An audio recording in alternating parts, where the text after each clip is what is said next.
নিশ্চয়কৈ এই মুহূৰ্তত মই উপস্থিত আছোঁ কোকৰাঝাৰ চহৰত। অন্য প্ৰান্তৰ দৰে কোকৰাঝাৰ চহৰতো একে পৰিৱেশ, যিহেতু ইন্ধনৰ প্ৰথমৰ যি পেট্ৰল আৰু ডিজেলৰ দাম বৃদ্ধি হ'ল আৰু ইয়াৰ পিছত সমান্তৰালকৈ বিভিন্ন খাদ্য সামগ্ৰী ইতিমধ্যে মূল্য বৃদ্ধি হোৱা ইতিমধ্যে কোকৰাঝাৰত দেখিবলৈ পোৱা গৈছে। আৰু মই এই মুহূৰ্তত এটা চাহ দোকানৰ দৃশ্য দেখিবলৈ যাওঁ, যিহেতু এয়া হ'ল কোকৰাঝাৰত খুব নাম থকা এখন চাহ দোকান, যি হনুমান মিষ্টি ভাণ্ডাৰ। এইখন চাহ দোকানত মই যাওঁ, যিহেতু তেওঁলোকৰ চাহ দোকানৰ যি সামগ্ৰী, যিসকল কাষ্টমাৰে চাহ খাবলৈ আহে তেওঁলোকৰ ৰেট ইতিমধ্যে বৃদ্ধি পোৱা পৰিলক্ষিত হৈছে। ইতিমধ্যে মই গম পোৱা মতে 10 টকাৰ চাহটো বৰ্তমান 12ৰ পৰা 17 টকালৈ পৰ্যন্ত ইতিমধ্যে বৃদ্ধি হোৱা বুলি আমি গম পোৱা গৈছোঁ। মই আপোনাৰ পৰা জানিব বিচাৰিম, কি ক'ব, কেনেকৈ বৃদ্ধি হৈছে? হয়, আপোনালোকে জানে যে ইতিমধ্যে আমাৰ যিখন চৰকাৰ গঠন হৈছে, নৱগঠিত যিখন চৰকাৰ বিজেপি চৰকাৰ আহিছে, NDA চৰকাৰ, এই চৰকাৰ অহাৰ পিছতে আমাৰ বিভিন্ন সামগ্ৰীৰ যি মূল্যবৃদ্ধি হৈছে আপোনালোকে সকলোৱে গম পায়। আমি ৰাইজে আতংকিত হৈছোঁ যে এনেকুৱা এটা NDA চৰকাৰ, তেখেতসকলে কৈ থাকে যে আমি ৰাইজৰ বাবে কাম কৰি আছোঁ। ৰাইজৰ বাবে কি কাম কৰি আছে? ৰাইজে কেনেকৈ মানে মূল্যবৃদ্ধিৰ নামত যেনেকৈ এনেকুৱা মূল্য বৃদ্ধি হৈছে, পেট্ৰলৰ দাম বাঢ়িছে, চেনিৰ দাম বাঢ়িছে, নিমখৰ দাম বাঢ়িছে, আপোনাৰ তেলৰ দাম বাঢ়িছে, এনেকৈ মিঠাতেলৰ দাম বাঢ়িছে। ৰাইজে কেনেকৈ এই চৰকাৰখনক এতিয়া বিশ্বাসত ল'ব যে ৰাইজৰ চৰকাৰ এইটো ৰাইজৰ চৰকাৰ নহয়। এই চৰকাৰখনে যে গোটেই অসমৰ ৰাইজক যে এটা এনেকুৱা জৰুলা কৰি আছে মূল্য বৃদ্ধিৰ নামত, এই বস্তুটো সকলোৱে গম পাইছে। ইতিমধ্যে আপোনালোকে গম পায় যে চৰকাৰখনে যি ৰাইজৰ পৰিৱৰ্তনৰ নামত আহিছে, ৰাইজৰ কাম কৰিব বুলি, এইটো ৰাইজৰ কাম কৰিবলৈ অহা নাই। এই চৰকাৰখনে ৰাইজক একদম পংগু কৰাৰ কাৰণে আহিছে। নিশ্চয়কৈ, যিহেতু বিভিন্ন যি খাদ্য সামগ্ৰী ইতিমধ্যে মূল্য বৃদ্ধি হোৱা দেখিবলৈ পোৱা গৈছে। মই ইয়াৰ চাহ দোকানৰ দৃশ্য প্ৰথমত দেখিবলৈ যাওঁ। মোৰ সৈতে এয়া হনুমান মিষ্টান ভাণ্ডাৰ, ইয়াৰ চাহ দোকানৰ চাৰ্ট, যিহেতু তেওঁলোকে পুৰি পাৰ প্লেট 30 টকা ইয়াত ধৰা হৈছে, পৰঠা পাৰ প্লেট 20 টকা ধৰা হৈছে, চিংৰা 12 টকা, য'ত 10 টকা আছিল 12 টকা ইতিমধ্যে ধৰা হৈছে, গোলাপ জামুন ইতিমধ্যে 20 টকা। এনেকৈ বিভিন্ন খাদ্য সামগ্ৰীৰ মূল্য ইতিমধ্যে বৃদ্ধি কৰা পৰিলক্ষিত হৈছে কোকৰাঝাৰত। মই ইয়াত কেইজনমান কাষ্টমাৰ, যিসকল দৈনিক ইয়াত চাহ খাবলৈ আহে, মিঠাই খাবলৈ আহে, তেওঁলোকৰ পৰা জানিব বিচাৰিম।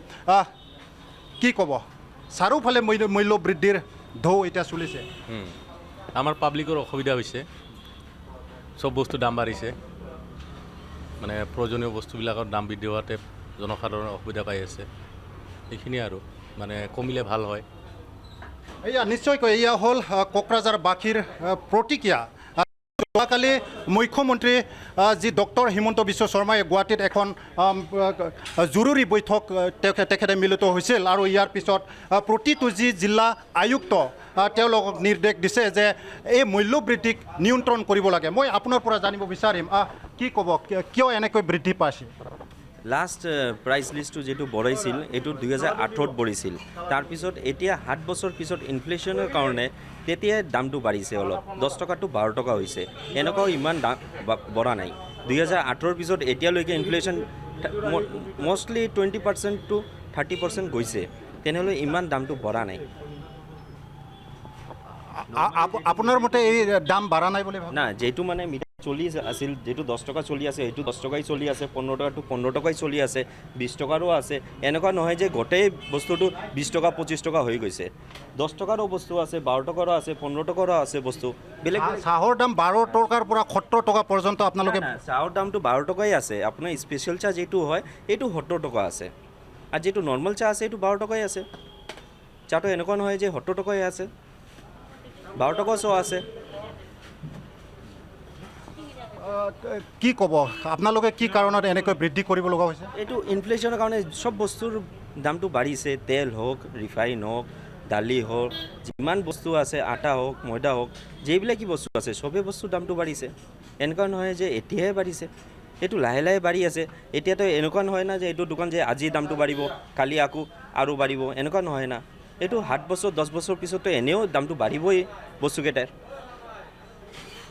নিশ্চয়কৈ যিহেতু প্ৰতিটো বয় বস্তু ইতিমধ্যে মূল্য বৃদ্ধি হোৱা বুলি তেখেতে কৈছে এই ক্ষেত্ৰত আপুনি শংকিত হয় না নহয় যিহেতু আপোনালোকে দৈনিকভাৱে কাষ্টমাৰৰ লগত ডিল কৰে যিহেতু আপোনালোকে মূল্য বৃদ্ধি কৰিব লগা হ'ল এইটো শংকিত হয় না নহয় আপোনালোক